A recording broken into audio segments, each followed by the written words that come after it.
Terus.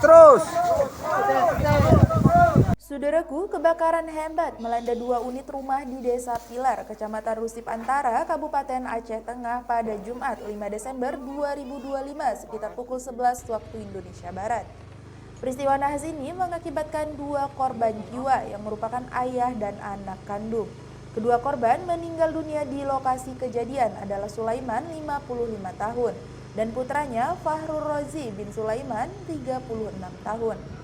Menurut keterangan saksi, kedua rumah yang terbakar tersebut merupakan satu bangunan yang bersebelahan, di mana satu sisi digunakan sebagai kios sembako milik Sulaiman, dan sisi lainnya adalah bengkel milik Fahrul Rozi.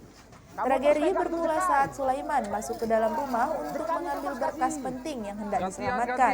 Karena tak kunjung keluar, Fahrul Rozi kemudian nekat menyusul ayahnya yang tak kunjung keluar dari dalam rumah. Namun naas, keduanya terjebak di dalam bangunan yang dilalap api dan tidak dapat diselamatkan. Adapun penghuni lainnya, istri Sulaiman beserta anak bungsunya dan istri serta 2 anak balita Fahrul Rozi dilaporkan selamat dari musibah ini.